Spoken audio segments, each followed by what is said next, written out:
नमस्कार दोस्तों, विशाल एपिक्स में मैं डॉक्टर विशाल शिवरे आप सभी का सहृदय स्वागत करता हूं। दोस्तों हम जानते हैं कि आज के समय में लोग सबसे ज़्यादा अगर जो प्रचलित है वो ज्योतिष विज्ञान है। ज्योतिष विज्ञान अपने आप में ही एक बहुत बड़ा विज्ञान है जिसे हमारी सनातन संस्कृति ही नहीं अनेक देश भी इसको अपनाते हैं, चाहे वो मिस्र हो, चाहे आप किसी भी देश में चले जाएं, आपको प्राचीन ग्रीक सभ्यता हो, वहाँ पर भी आपको प्राचीन ग्रंथों में देखने को मिलेगा या सब देखा तो जो ज्योतिष का एक बहुत बड़ा महत्व वहाँ पे दिया गया है। ज्योतिष विज्ञान को महत्व इसलिए दिया गया है को ज्योतिष के आधार पर हर एक विज्ञान है, ये बिल्कुल सटीक तरीके से विज्ञान है जो हमको हमारे ऋतु, हमारी दिनचर्या और हमारे आत्मविश्वास को बढ़ाता है। तो दोस्तों आज मैं एक ऐसी पुस्तक का रिव्यू करने जा रहा हूँ जिसके बारे में शायद आप लोगों को सुना होगा। नाम है भृगु संहिता। देखिए ये है भृगु संहिता मेरे पास। भृगु संहिता के विषय में बात की जाए तो देखिए दोस्तों, महर्षि भृगु जो थे, शुक्राचार्य और भृगु के जो दोनों के संवाद इसमें हमको देखने को मिलते हैं। भृगु के तो दोनों के आपस के संवाद हैं, उन संवादों के विषय में यहाँ पर बातें की गई हैं। भृगु एक बहुत बड़े ज्योतिष आचार्य थे, शुक्राचार्य भी जो ज्योतिष आचार्य थे। जितने भी ऋषि हैं सप्त महाऋषियों में से एक भृगु भी थे। तो ये जनरली जानते हैं इनके बारे में कि ज्योतिष के ऊपर उन्होंने काफ़ी वर्क किया हुआ है और उसकी ज्योतिष का जो वर्क है, उनका जो काम है वो आज भी देखने को हमें खगोल शास्त्र में देखने को मिलता है। तो दोस्तों आज मैं भृगु संहिता का रिव्यू करूँगा। इस वीडियो को शुरू से लेकर आखिर तक जरूर देखिएगा। चैनल को अगर दोस्तों सब्सक्राइब नहीं किया, सब्सक्राइब करके लाइक शेयर बेल आइकन दबा दीजिएगा ताकि इसी तरह कंटेंट आपको इस मेरे चैनल पर मिलते रहते हैं। तो चलिए शुरू करते हैं भृगु संहिता। भृगु के विषय में मैंने आपको बताया, महर्षि भृगु सप्त महर्षियों में से एक थे, ये सुनने सब जानते हैं। हम भृगु संहिता की बात कर रहे हैं तो भृगु संहिता में दो तरह के फल हमको दो खंड देखने को मिलते हैं। एक ज्ञान खंड और दूसरा फलित खंड। ज्ञान खंड में हमें देखिए आयुर्वेद, हमारा जो आयुर्वेद है वो हमारे पूरी ऋतुचर्या, हमारी दिनचर्या, हमारे वात पित्त कब से जुड़ा हुआ है। हमारे शरीर की पूरी, चाहे वो कोई भी फिजियोलॉजी हो या शरीर रचना विज्ञान हो, क्रिया विज्ञान हो या उसका आपका निदान विज्ञान हो, हम इन सब चीज़ों का देखेंगे आयुर्वेद की दृष्टि से भी तो हमारे जीवन में समय का बहुत बड़ा महत्व है। महत्व इसलिए है क्योंकि समय के आधार पर ये सारे कार्य होते हैं। चाहे वो कोई भी अपन इसमें लें, कोई मेडिसिन बनाएं, समय प्रकृति के आधार पर ही बनाई जाती हैं। तो हर प्रकृति का जो भी जैसे अपनी जितनी ऋतुएँ हैं, शिशिर, बसंत, ग्रीष्म, वर्षा, शरद, हेमंत और बाकी ऋतुओं के बाद आपके जो नक्षत्र, जिस हिसाब से नक्षत्र होते हैं 27 प्रकार के नक्षत्र होते हैं और उस नक्षत्रों में जो भी एक समय होता है उस समय के अनुसार ही हमें कोई कार्य करना चाहिए। उस नक्षत्र में जैसे बताया गया है इस नक्षत्र में हमको काम करना है। जैसे पुष्य नक्षत्र होता है, पुष्य नक्षत्र में हमको स्वर्ण का उपयोग करना चाहिए।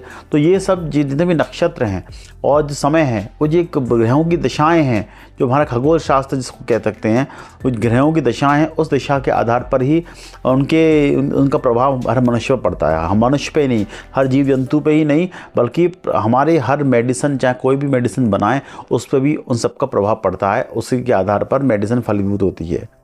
आयुर्वेद में भी बहुत महत्व है ज्योतिष विज्ञान का, क्योंकि मैं कहता हूँ अगर ज्योतिष का अगर ज्ञान रखता है तो आयुर्वेद का ज्ञान रखता है तो ज्योतिष का ज्ञान भी उसको रखना चाहिए।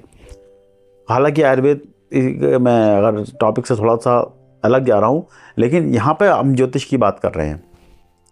भृगु संहिता के विषय में बताया गया, जैसे कि भृगु संहिता अभी जितने भी समय आज के समय में आ रही हैं भृगु संहिता, उन भृगु संहिताओं में संस्कृत हिंदी में जो इस तरीके से प्रॉपर तरीके से दिया हुआ है, जो मैंने भृगु संहिता और भी देखी हैं, जो भृगु और शुक्राचार्य और उनका संवाद है। लेकिन मेरे पास जो भृगु संहिता है इसमें संवाद प्रॉपर नहीं दिया, इसको एक नोट्स की तरह बनाया गया है। जैसे कि किताब जो मेरे पास है इसको एक नोट्स की तरह बनाया गया है। जो प्रॉपर ट्रेडिशन भृगु संहिता है उस भृगु संहिता का इस पुस्तक में उस तरह से उसको डिफ़ाइन नहीं किया गया।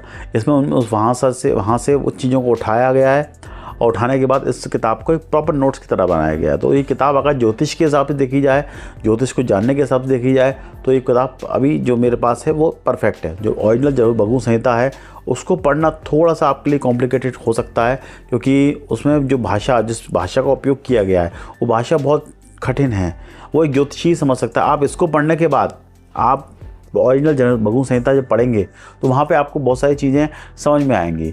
लेकिन आप स्टार्टिंग से लघु संहिता पढ़ने लग जाएंगे तो आप बिना गुरु के, बिना किसी मार्गदर्शन के वो पुस्तक नहीं पढ़ सकते। तो ये फैक्ट है दोस्तों। अगर इस पुस्तक को आपको मंगाना है, किसी तरह से इस पुस्तक के मंगाने के लिए आपको आवश्यकता लगती है तो आप ऑनलाइन तो मंगा ही सकते हैं, ईजिली रहेगा। आप इस नंबर पर संपर्क करें, इस नंबर पर संपर्क करके इस पुस्तक का ऑर्डर दे सकते हैं, मंगवा सकते हैं, क्योंकि ईजिली इस जगह पे आपको ये पुस्तक अवेलेबल हो जाएगी। तो आप उस पुस्तक को मंगाइए, इस नंबर पर संपर्क कर दीजिए। ये हम जिससे मैं पुस्तकों का बहुत बड़ी विक्रेता है, ये पुस्तक आपको उपलब्ध करा सकते हैं।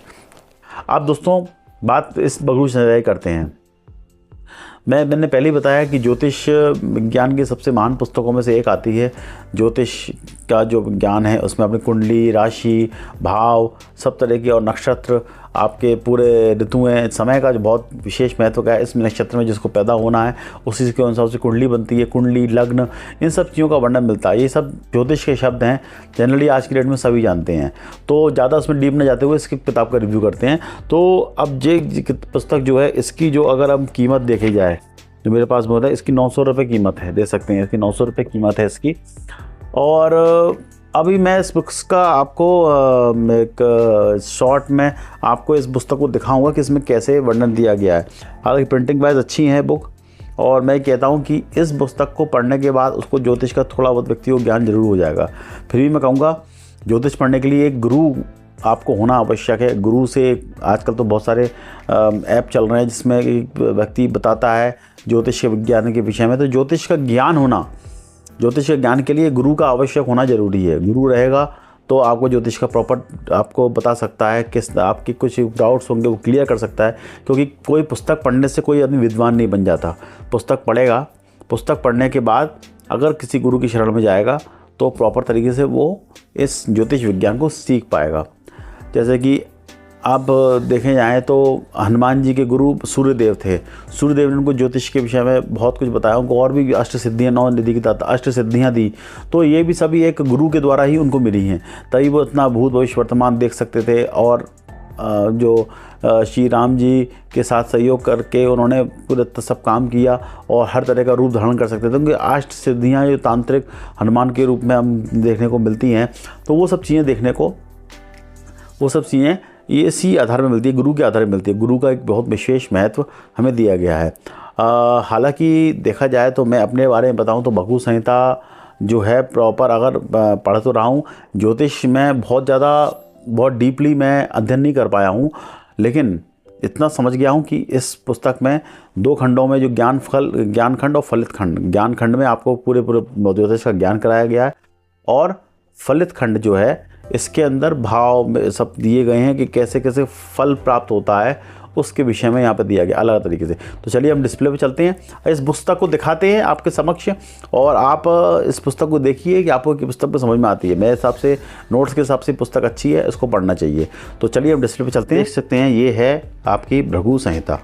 इसमें ज्ञान खंड और फलित खंड 2 खंडों में आती है, जैसे कि दिया हुआ है इस तरह की कुंडली, यहाँ पे गणेश जी की का प्रतिमा दी हुई है, एस्ट्रोलॉजिकल ऑल तरीके से लघु संहिता इसमें दी हुई है। संपूर्ण है, असली जैसे लिखा हुआ है। ये नोट्स की तरह है, मैंने पहले ही बता दिया आपको। इसकी महर्षि भृगु के विषय में यहाँ बातें दी हुई हैं जो आप पढ़ सकते हैं। इसके बाद और भी बातें यहाँ दी हुई हैं, हर ज्योतिष के विषय के महत्व जो है इसके विषय में यहाँ दिया हुआ है। पुस्तक का देखिए 900 रुपये की कीमत इसकी पुस्तक है, और ये पुस्तक प्रकाशित होती है ज्योतिष हस्तरेखा विज्ञान। ये आपके इसके जो प्रकाशक विस्तरक जो हैं आपके दीनदयाल दिवाकर चिंतामणि जोशी जी, इसके जोशी हैं मराठावाड़ा जो कहते हैं, वहाँ से इसको प्रकाशित किया गया है। तो अब बात करें लघु संहिता के विषय में, और भी बातें यहाँ दी हुई हैं। कौन से ये कहाँ से प्रकाशित होती है, बेंगलोर की एक एक्चुअल में ट्रस्ट है वहाँ से ये प्रकाशित होती है। काफ़ी अच्छी तरह नोट्स के रूप में यहाँ दी हुई है। जिस देखिए इस पुस्तक को अगर मंगाना है तो इस नंबर पे आप क्लिक कर सकते हैं, इस नंबर से आप ये पुस्तक मंगा सकते हैं, इस पुस्तक नंबर से संपर्क कर सकते हैं। और देखिए आप इसकी पुस्तक में दिया हुआ है जैसे संवत्सर, ऋतु, पक्ष के विषय में, कहाँ नक्षत्रों का विचार, नक्षत्र कौन कौन से होते हैं, क्या क्या होते हैं, इस तरह के विषय में यहाँ दिया हुआ है। जन्म नक्षत्र, योग विचार, ग्रह विचार, राशि विचार, इस तरह के विचार यहाँ दिए हुए हैं जो आप देख सकते हैं। फिर ग्रहों की अवस्थाएं, फल अवस्थाएं क्या होती हैं, तो आपकी 12 प्रकार की लग्न राशियाँ, उसके विषय में यहाँ दिया हुआ है। उस ये ग्रहों की दिशाओं का फल है, और कुंडलिनी के विषय में और आपके दशा फल के विषय में विभिन्न 12 स्त्री जन्म लग्न के विषय में यहाँ दिया हुआ है। ये सब जो हैं आपके ज्योतिष विज्ञान के ही सारे उदाहरण हैं। तो देखते हैं दोस्तों, अब ये पुस्तक देखिए, इसमें जो एक मैंने कहा ये शुक्राचार्य और भृगु का संवाद के विषय में हमको ये देखने को मिलता है। तो अब देखिए इसमें बात थी, इसमें बहुत सारी चीज़ें दी हुई हैं।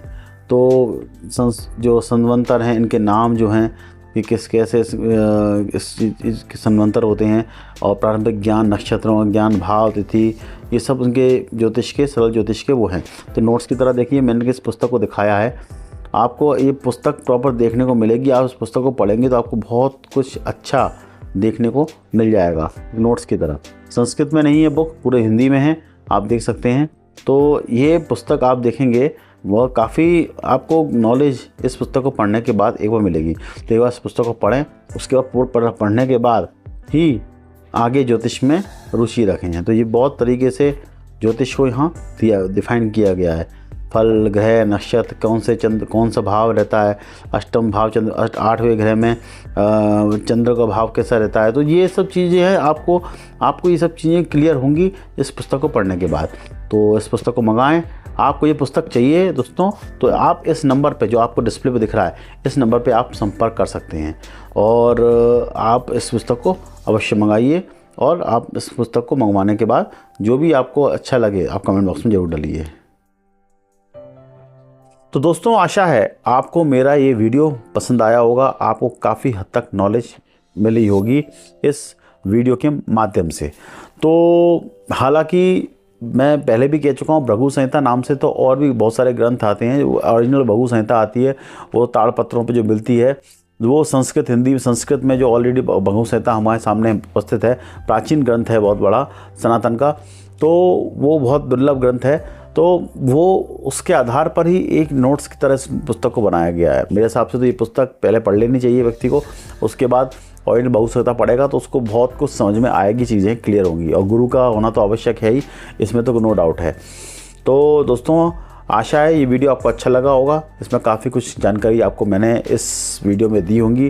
दोस्तों अगर आपको ये चैनल मेरा पसंद आता है तो आप मेरे चैनल को लाइक, सब्सक्राइब, शेयर ज़रूर कीजिए, और मेरे फेसबुक और इंस्टाग्राम पे भी और ट्विटर पे भी आप लोग आकर के मेरे को ज्वाइन कीजिए।